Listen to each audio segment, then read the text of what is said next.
अस्सलाम वालेकुम व्यूअर्स, मैं हूं मुनीब हक और निज़ाम टीवी के प्लेटफॉर्म से हम आपकी खिदमत में एक प्रोग्राम लेके आया हूं जिसमें हम आज मुल्क के अंदर पाई जाने वाली इंटरटेनमेंट इंडस्ट्री और उससे मुतल्लिका मसाइल पर बातचीत करेंगे।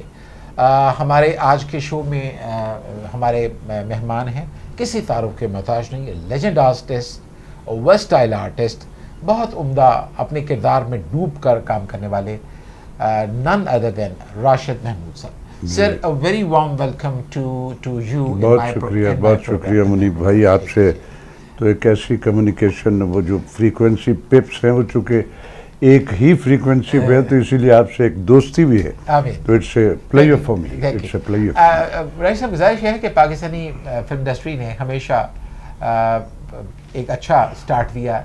अनफॉर्चुनेटली हम उसको कैरी नहीं कर सके, फिर पीटीवी आया, पीटीवी ने भी एक अच्छे ड्रामे बनाए, लेकिन 2002 में जब सदर मुशर्रफ का ज़माने में हम देखते हैं कि एक दरवाज़ा खुल गया, एक फ्लड गेट्स खुल गए और बहुत से नए चैनल्स आ गए। तो क्या नए चैनल्स ने जो एंटरटेनमेंट दी, क्या आप उससे मुतमईन हैं? देखें, आज हम मुशर्रफ साहब को टके टके की बातें करते हैं, सारे के सारे ये जितने चैनल्स ये सारे के सारे उन्हीं के ज़माने में हुए। मैंने इसीलिए आपसे वरना इस मुल्क में किसी की जरूरत थी कि जो प्रिंट मीडिया की जो हेडलाइन है सेंसर के बगैर हो जाए। एब्सोल्युटली। अगर कोई फर्द चले हुब्बे अली में ना सही, बुग़्ज़े मुआविया में भी एक इंसेंटिव देता है अपने लोगों को, तो उसको मिसयूज तो नहीं करना चाहिए ना। आपको अगर एक मौका एक इस तरह का मिल गया है तो आप उसमें बीइंग ए पाकिस्तानी आपके कुछ, और बीइंग ए मुस्लिम आपके फ़राइज़ हैं, कुछ हदें हैं, आप उससे रिलेटेड रह के कीजिएगा।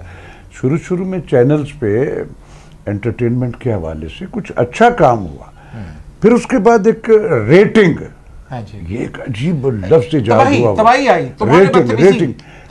मैं मुनीब साहब समझता हूँ कि किसी भी मुल्क में उसके अवाम की पसंद नापसंद की रेटिंग जो है वो इलेक्शन से ज़्यादा उसका कोई स्कैनर और नहीं है। मेरे मुल्क में आज तक जितनी मरतबा भी इलेक्शन हुआ है, जो जीत गया उसने कहा देखें लोगों ने मुझे वोट दिया, और जो हार गया उन्होंने कहा धांधली हुई। तो रेटिंग का कोई कॉन्सेप्ट मेरे मुल्क में नहीं, पता नहीं बकिया का मुझे नहीं पता है।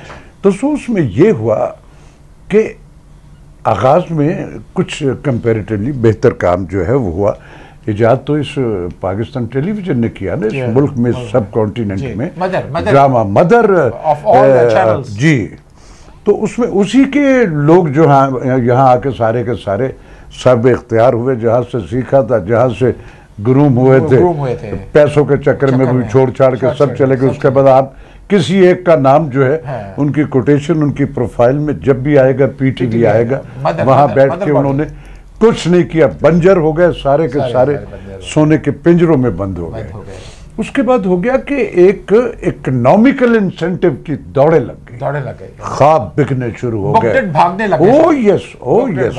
फिर उसमें यह ना कदरें रही, ना कोई वैल्यूज रही, बिल्कुल कुछ नहीं रहा। एक गिमिक्स जो है उस पे मदारियों की तरह वो सारे के जो न्यूज़ कास्टर्स हैं वो भी मॉडल्स बन गए, वो भी मॉडल्स बन गए। उनका ड्रेस देखिए, आप फैमिली में नहीं देख सकते। ऐसे उससे ये हुआ कि उनको तो शायद इकोनॉमिकल इंसेंटिव जो उनका टारगेट था वो उनके लिए अचीव होना शुरू हो गया, लेकिन मेरे मुल्क का जो कल्चर था वो तबाह हो गया। जो मेरे अवाम की साइकी थी, जो उनके रस्म व रिवाज थे, जो उनकी एफिलेशन, अपनी ज़मीन, अपनी जन्मभूमि, अपने उस अक़दार, वो सारी की सारी इस तरह पामाल कर दी गई कि बिल्कुल अब आप ये जो ड्रामे चल रहे हैं, मसलन उनमें विश्व, मैंने सारी ज़िंदगी यही काम किया है। प्राइड ऑफ परफॉर्मेंस मुझे मेरे इसी काम पे मिला, और बेशुमार इस मुल्क के जो मोतबर अवार्ड हैं वो भी सारे मेरे पास है, ब्रॉड से भी मुझे मिले मेरे साथ, लेकिन मेरा बड़ा दिल दुखता है। फिर ये पाकिस्तान टेलीविज़न जो है, जो जिसका दावा करते हैं कि हमारा मदर इंस्टीट्यूट है, इसमें कोई शक भी नहीं, हमने और मेरे हम असरों ने, और उसके बाद बेशुमार हमने काम किया, वहाँ भी ऐसी बर्बादियाँ पिछली दहाइयों से शुरू हुई कि अल्टीमेटली ख़त्म ही नहीं हो गए, और ड्रामा बंद हो गया मेरे मुल्क में। अरे ड्रामा जो था वो, उसमें हम अपनी उन वैल्यूज को क्रिएट किया करते थे। जो हमारी हसीना मोइन थी, फिर उसके बाद अशफाक अहमद साहब थे, मानो आपा थी, असगर नदीम, सैयद अनवर सज्जाद साहब आए, कमाल अहमद रिजवी साहब ने बहुत कुछ लिखा। फिर उसके बाद अगले आने वालों में नूरुल हुदा शाह आई, अब्दुल कादिर जुनेजो साहब आए, फिर ये जो अब लॉट आई उसमें उमेरा अहमद हैं, आमिना मुफ्ती है और कुछ नाम है जिन्होंने जमीन से, अपनी अक़दार से, अपनी उस हदों के अंदर रह के सारे का सारा लिखा। अब ऐसे ऐसे ऐसे ऐसे जुल्म तशद्दुद क्रिएट किए गए, पर्टिकुलरली ख़वातीन के पे। पहले एब्रॉड की यलगार रही, उससे जान छूटी तो इन्होंने खुद वो सारा कुछ वही करना। थोड़ा सा जरा बाहर चलते हैं हम। जी देखिए, पिछले 1 साल से हमारे यहाँ एक ड्रामा चल रहा है तुर्की का, अर्तुगरुल। जी अच्छा, अब वो ड्रामा जो है उसको मैंने सिर्फ ये देखने के लिए कि इसमें है क्या, तो वो मैंने उसकी 3-4 किस्तें कॉन्स्टेंटली जरा बड़ा बगौर होकर देखी मैंने। मैं इस नतीजे पे पहुंचा हूँ कि वो सारा टर्किश प्रोपेगेंडा है, जिस तरह हमारे यहाँ कोरों का, इंडिया में कोरों का, पांडवों का और जो दूसरे सारे मुख्तलिफ तरह। हमें उस कल्चर से कोई लेना देना नहीं, वो एक टर्किश प्रोपेगेंडा है। आप समझते हैं कि ये जो अर्तुगरुल गाजी है, इसको पाकिस्तान में इस तरह फ्री हैंड मिलना चाहिए जिस तरह के मिला हुआ? देखिए, जब आप ने कन्फेस कर लिया ना कि हम 72 वर्ष में इस पाकिस्तान टेलीविज़न पे अपने हीरोज़ जो थे हमारे सचमुच के, उनके रेफरेंस से तो लोगों को मोटिवेट कर नहीं पाए, तो चलो अर्तुगरुल गाजी कर दे। मैं समझता हूँ कि ठीक है, एक मोटिवेशनल है, एक उसमें बड़ी खूबसूरत प्रोडक्शन है, बड़ी लेविश सारे का सारा कुछ किया हुआ, बहुत आला है, बेहतरीन है, और करोड़ों अरबों रुपए उस पर इन्वेस्ट किए गए। लेकिन वो मेरी जमीन का ड्रामा नहीं है। वो मोटिवेशनल एक नसीम हिजाजी हर जगह होते हैं, हर मुल्क में होते हैं। और वो जो वहाँ के जिन्होंने लिखा है, मैं उनको दाद देता कि उन्होंने अपने लोगों को अपनी जोड़ा है। हाँ, तारीख जो होती है ना मुनीब भाई, उसमें बेशुमार ऐसी चीज़ें होती है जो हमने खुद आंखों से तो नहीं देखा, जो हम तक पहुँचता है हिस्ट्री, हम उसी को कर, उसमें बेशुमार ऐसा होता है कि बीइंग ए मुस्लिम, मेरी ख्वाहिश है कि जब मेरे किसी रिलीजन के हवाले से बात हो रही हो, तो मैं उसको जितनी भी उसमें मेरी इंटरनल ख्वाहिशें अपने रिलीजन से जुड़ी हुई मैं उनको भी उसमें शामिल करके मल्टीप्लाई कर लेता, तो ये उनके लिए बहुत बेहतर है। लेकिन क्या हमारे पास, हमारे पाकिस्तान टेलीविज़न पे कोई ड्रामा नहीं रह गया? नहीं, ड्रामा बनना ही बंद हो गया। अच्छा। या कोई ऐसे लिखने वाले नहीं है जो ये लिख सके। बहुत बहुत बड़े नाम हैं जो सारा कुछ ये कर सकते हैं, ये कर। तो उसमें यह है कि ये मुझे लगता है कि कोई एक आसानी उन्हें मिली कि टीवी पे हमने तो कुछ करना नहीं है, ना टीवी पे कोई प्रोडक्शन हो रही, ना कोई काम हो रहा है किसी भी स्टेशन पे, और बेतहाशा टीवी खुले। हाँ, और खुले। और उसमें यह है कि पाकिस्तान टेलीविज़न की पर्टिकुलरली बात करता हूँ कि आपको वो जो लाइसेंस फीस बिजली के बिलों में इतनी मिल जाती है कि आप कुछ भी ना करें तो आपका सर्वाइवल हो रहा है। आप जिसको जी चाह रहा है वो 20 लाख तनख्वाह ले रहा है, जिसको 15 मिल रही। क्या, अरे भाई, ये जो आप यहाँ बैठ के तो आप कर क्या रहे हो, इसको नेशन को दे क्या? हम जो ये भर रहे हैं ये लोग, ये आपको उसकी फीस, उसके अगेंस्ट वो तो देखता ही कोई नहीं है। मेरा वो आपके इल्म में होगा जो कॉन्फ्लिक्ट उनसे बिल्ट हुआ, मैंने कहा मैं पीटीवी पे काम ही नहीं करूँगा, बहुत कर लिया जो डिग्निटी वकार से किया था किया। अब इस तरह के हालात हो गए कि उसमें अव्वल तो काम है ही नहीं, और हो भी तो अब क्या कर लूंगा मैं जाके। हमने अपनी जमीन से जुड़ के किया, हम बड़ी ईमानदारी से किया, और उस रब की उस रजाओं से किया, उस सारे उस डिवोशन से बींगे पाकिस्तानी हमने उसमें किया। ये भी कभी नहीं बॉदर किया कि हमारी फीसें क्या है, ये क्या है। आपकी जो आरा है वो तो रिकॉर्ड पे आ गई रिगार्डिंग अर्तुगरुल। अब पाकिस्तान की जो इंफरटेनमेंट इंडस्ट्री है वो क्या, आप क्या समझते हैं कि उसकी क्या राय है अर्तुगरुल के बारे में? उनमें से मोस्टली तो है ना, वो तो चीख इसलिए रहे हैं कि खुद जो उन्होंने क़वाते क्रिएट करके अपने वो जो एक स्टेटस है उनको तो लो कर लिया हुआ है। अब जो ड्रामा मेरे मुल्क में जो चल रही है, जो लिखा जा रहा है, वो उसमें से बेशुमार ऐसे हैं जिसमें जुमले या जो कुछ वो बेहयाई, कोई उनको रोकने वाला नहीं है, कोई पूछने वाला नहीं है। पैमरा है और मुख्तलिफ डिपार्टमेंट्स है, सेंसर के हैं। हमारे स्टेज पे आए दिनों हम सुनते हैं कि जी इतने इतने गाने चल रहे हैं, ये हो रहा है, ये अरे उन सब की चेकिंग के लिए कई डिपार्टमेंट है जो डेली वहां मौजूद होते हैं। तो रोकना कोई नहीं रोक। अल्टीमेटली ये हुआ कि पीछे स्टेज में जो है वहां भी ऐसी ऐसी बेहूदगियां बाज़ जगहों पे हो रही, सब जगह पे नहीं है। अब आपने स्टेज की बात की तो स्टेज इतना वल्गर हो गया कि आप अपनी फैमिली के साथ नहीं, इसीलिए बर्बादियां हो गई ना। एंटरटेनमेंट जो है फिल्म फैमिलीज देखा करती थी, अब तो कोई भी नहीं, फिल्म होती ही नहीं या बनती ही नहीं है, तो देखेगा कौन? उसमें मुझे लगता है कि आप मुजरा गए। ऐसे ही है। और इतना वल्गर डांस है कि जिसकी भाई मैंने कहा जिसने डांस देखना है वो डांस घर में चला जाए, जाके देखो भाई, उसको चला जाए, वहां उसको अलग बना दो। जिसने स्टेज देखना है उसके लिए फिर जगह अलग करो। हमने स्टेज को और मुजरे को मिक्स कर दिया। ऐसा ही है। और अब मुझे बताइए कि जो स्टेज की जो मॉनिटरिंग है, क्या वजह है कि स्टेज हमारा ऐसा हो गया कि फैमिलीज नहीं आ रही? अब आपने स्टेज की बात की तो मुझे स्टेज का भी हल बताएं कि किस तरह स्टेज वो वापस लाया जाए।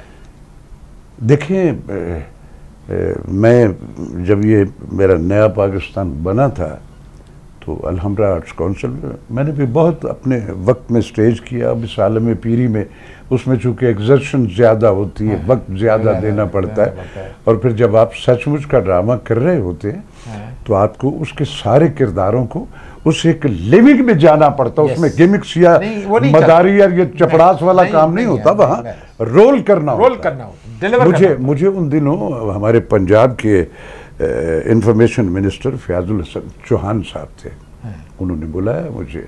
उन्होंने कहा कि राशिद हम एक स्टेज प्ले करना चाह रहे हैं। मैंने कहा फयाज साहब मैं उन्होंने कहा नहीं, ये करना है। असगर नदीम सैयद लिख रहे हैं उसे, और कहानी है उस सिपाही मकबूल हुसैन की जो तो 50 साल इंडिया के टॉर्चर रहने के बाद आ गया और जबान काट दी गई और उसने कहा कि मैं पाकिस्तान जिंदाबाद वो एक्सप्रेस। अब वो मुझे वो कन्विंसिंग लगी कि चलो यार ये एक ऐसा एक इब्ने मरियम मैंने जिंदगी में एक ही वो देखा जिसने जो जिंदगी का उसका पैटर्न था वो हटा नहीं, उसके लिए उसका प्रोफेशन और उसकी ज़मीन, उसकी जन्मभूमि, वो सारी ज़िंदगी आखिरी हद तक वही अल्टीमेटली उन्होंने उसको छोड़ दिया और वो आगे। तो उसका किरदार मुश्किल था। किया मैंने 4 शोज़ कमिट हुए कि 4 शो कर, लेकिन उसकी पजीराई इस कदर हुई कि 10 दिन 10 शो करने पड़े मुझे। मैंने उसमें भी कोई ऐसा इकोनॉमिकल नहीं बॉदर किया कि ये क्या देंगे। हाँ, वो मैंने अपनी तरफ से एक ट्रिब्यूट पेश किया, एक स्पिरिचुअल लिविंग में उस सिपाही मकबूल हुसैन को और उस डिपार्टमेंट को जिससे उसका ताल्लुक था। हो गया सारे का सारा। अब उस ड्रामे को या इसी तरह के जो ड्रामे, अगर वहां तिल धरने की जगह नहीं थी तो क्या सचमुच का ड्रामा जब होगा तो उसमें तिल धरने की जगह होगी? एब्सोल्युटली। मुसीबत ये हो गई हुई है कि हमारे ये जो कल्चरल इदारे हैं वहाँ जो लोग मोस्टली आते हैं वो जिस काम के लिए उनको रखा जाता है उसकी प्रोजेक्शन की बजाय वो जितना अरसा वहाँ होते वो अपनी प्रोजेक्शन करते हैं। सेल्फ प्रोजेक्शन कि मैं ये कर रहा हूँ, वो कर। अरे भाई, आपकी कंट्रीब्यूशन वो है जिस ओहदे पे आपको रखा गया। मुसीबत ये है कि मिसकास्टिंग है।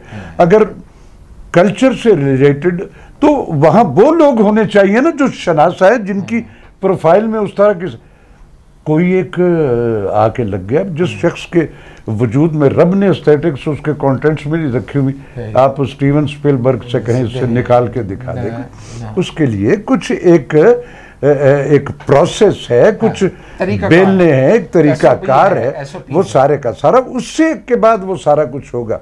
तो हमारे ये है कि कहा तो अब ये रोज अब फिल्म सिनेमा बर्बाद ही होंगे और क्या होगा? जब फिल्म ही नहीं बन रही है तो सिनेमा तो सर्वाइव फिल्म से करेगा ना। वो तो बनेंगे ना शॉपिंग प्लाजा। तो वो तो सो हमारे यहाँ इम्प्लीमेंट्स जो होनी चाहिए वो नहीं है, और फिर मिसकास्टिंग है जिसे जहाँ होना चाहिए वहाँ नहीं है। डिग्रियों वाले बड़े बड़े अच्छे हैं, बड़े मोहतरम हैं कि बड़े काबिल तहसीन है जिन्होंने बड़े मास्टर्स किए ये क्या। तो उन मास्टर्स करने वालों को उनके उन शोबों में डिप्यूट करें जहां उनकी जो टोटल एक आउटपुट है वहाँ जाके वो रिफ्लेक्ट करे और उसकी बेहतरी आप उसमें अपने हर हुकूमत में ये होता है कि एफिलेटेड बंदे जो है ना, इसको यहाँ लगा दो उसको, अरे जिसका वो शोभा ही नहीं, वो बेचारा वहाँ करना भी चाहेगा तो सराउंडिंग में जो मेरे मुल्क में इस शोबिज़ में भी एक अशराफी और माफिया मौजूद है। एब्सोल्युटली, हमेशा हर जगह, स्टेज में भी है, फिल्म में हर भी जगह, है, हर रेडियो में भी है, हर जगह, हर जगह, और हर हुकूमत में सिर्फ उनका जो हेड डॉन जिसे कहते हैं वो चेंज होता है, बाकी सारे वही। मशावरत भी हर दौर में उन्हीं से की जाती, फिर वो रहते हैं कुछ अर्सा, फिर कोई नई हुकूमत आती, वो नए आ जाते, वो जाएगी, कोई और आ जाएगी। तो एक तवातुर में तो कभी कभी मुनीब साहब सोचता हूँ कि सारी जिंदगी ये करने के बावजूद आज मैं कभी कभी जब अकेला बैठता हूँ, जिस टीवी को हमने अपने सारी जिंदगी दे दी, मुझे उसको ये कहना पड़ा कि मैं अब यहाँ काम ही नहीं करूँगा।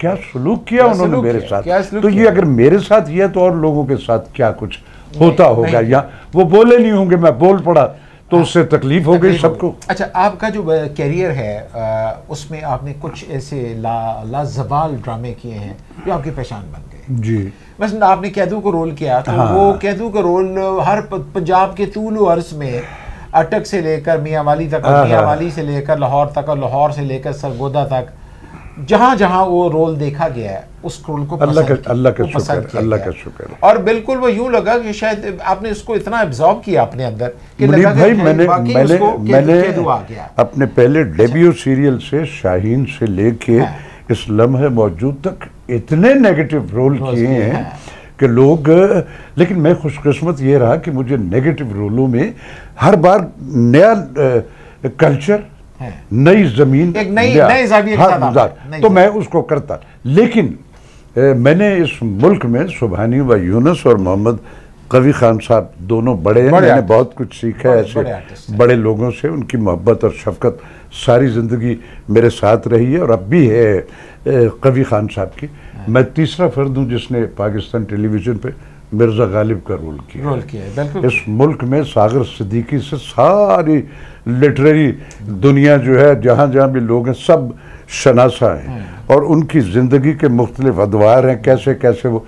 मैंने एक अमेरिकन टीम ने आके यहाँ उनकी ज़िंदगी पे एक फिल्म बनाई, बायोग्राफी, मैंने उनका रोल किया।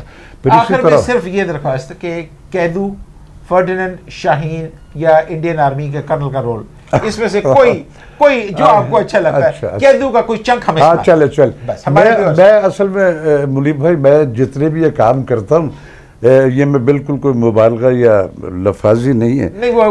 मैं जब मैं अपना काम किसी भी किरदार, किसी सीरियल का, जिस दिन मेरा ख़त्म होता है ना, वो कि नाउ फिनिश, आप यकीन करें मेरी हार्ड डिस्क से उसकी सारी फाइल्स जो हैं वो बिल्कुल डिलीट हो जाती, क्योंकि अगर मैं वो सारा कुछ साथ साथ लिए फिरूंगा तो जो अगला इम्तहान है मैं उसके लिए। हाँ चले, मैं आपको, आपने कैदों का याद कराया, तो वो उसमें एक सिचुएशन थी कि पहली बार वो कैदों ने देखा उसको, रांझे को, जिसको उसने हीर के फादर ने अपने उस काम के लिए रख लिया।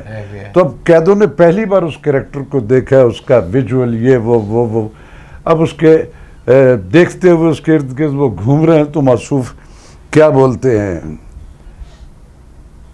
है शाबाश हो भैया, खूब कैदू लबिया, गल विच गानी कन्नी मुंदरा ते घोंगर वाले वाल, ओ भैया कोई थाओ कर किधरे ए रांझा तेनू ही ना चरा जाए। इस तरह का कुछ पैटर्न था मेरा। चूंकि स्कूल भी आगा तालिब साहब, अजमल खान साहब बड़े थे, मैं उनकी कुर्बतों में रहा हूँ। आगा साहब के साथ तो मेरी सारी ज़िंदगी उनकी ब्लेसिंग, दुआएं, और मैंने बहुत कुछ सीखा अपने बड़ों से, आज भी सीखने के प्रोसेस में। फिर रेडियो जहाँ से मेरा आगाज़ हुआ, वहाँ सूफ़ी तबस्सुम साहब, नासिर काज़मी साहब, मिर्ज़ा अदीब साहब, मुस्तफ़ा अली हमदानी, अखलाक अहमद देहलवी, अजीज़ुर रहमान, फलां मुज़फ़्फ़र, ये सारे बड़े लोग थे। तो लफ्ज़ों का हुनर और लफ्ज़ों की हुर्मत जो है वो मैंने वहाँ से सीखी। बहुत खूब। राशिद साहब, आपका बहुत शुक्रिया, आपने अपने कीमती वक्त में से वक्त इनायत किया और हमारा प्रोग्राम आपकी आमद से सज गया। अरे सर, और ये इंशाल्लाह ये सिलसिला कोशिश है कि आगे भी जारी रहेगा। जरूर, और मुख्तलिफ मौज़ूआत पर, सुलगते हुए मौज़ूआत पर आपने जो गुफ्तगू की उसमें गहराई भी थी और आपकी गुफ्तगू भी आपकी शख्सियत की बहुत शुक्रिया, अपनी मिजाज, अपनी मिसाल। बहुत शुक्रिया आपका जी। नाज़रीन, आज के हमारे मेहमान थे एक लेजेंड आर्टिस्ट जनाब राशिद महमूद साहब। इनके साथ मुस्तकबिल में भी बातचीत जारी रहेगी और मुख्तलिफ मौज़ूआत पर हम इनसे रहनुमाई, इनसे आरा हासिल करते रहेंगे। अगले प्रोग्राम तक के लिए मुनीफ हक को इजाज़त दीजिए। अल्लाह हाफ़िज़। Yunus Mobile, wholesale dealer, all mobile brands available. 25 years of trust. Address 29 Main Hall Road, Lahore. Phone 042-372-44485. Commerce और टेक्निकल बुक्स के बानी अजीम ग्रुप ऑफ पब्लिकेशंस 1988 से कायम शुदा पाकिस्तान और दुनिया के मुख्तलिफ ममालिक में अजीम ग्रुप की किताबें टेक्स्ट बुक के तौर पर पढ़ाई जाती हैं। उर्दू बाजार, लाहौर। Phone number 924237231448।